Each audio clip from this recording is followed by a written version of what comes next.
I'm going to start by saying this isn't a hype-driven-by-now pitch.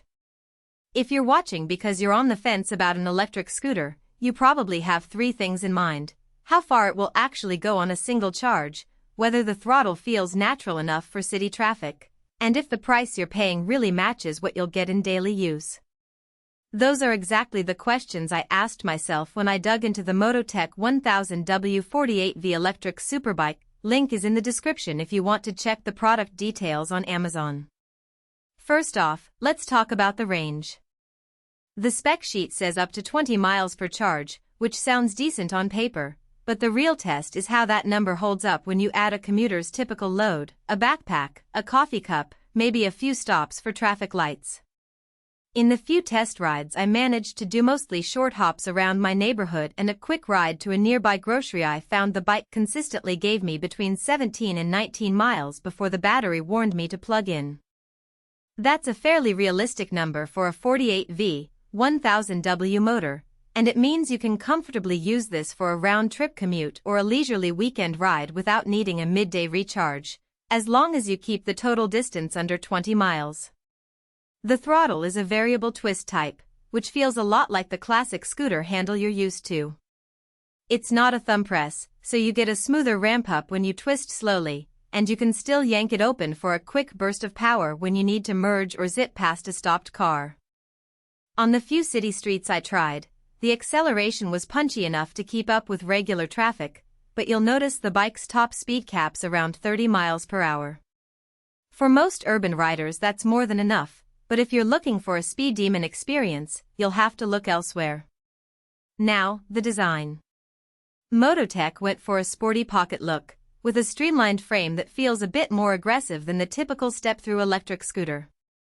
The reinforced construction they tout is actually noticeable. There's a solid metal subframe that holds the battery and motor, which gives you confidence that the bike can handle occasional bumps.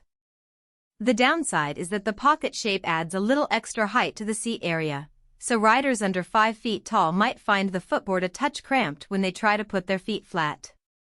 If you're used to a low-step commuter scooter, you'll probably need a minute or two to get comfortable. One of the hidden trade-offs in this class is the charging time. MotoTec lists a typical charge time of around 4 hours, and that's accurate for a full charge from empty. The good news is you can plug it into a standard household outlet, which is convenient if you live in an apartment and don't have a dedicated garage charger. The bad news is you'll want to plan your rides around that window. There's no fast charge option, so you can't just top off the battery in a coffee shop bathroom while you wait for your order. Who should buy this? If you're a city commuter who needs a reliable, low-maintenance ride for a daily distance of 1,520 miles, the MotoTec Superbike checks a lot of boxes.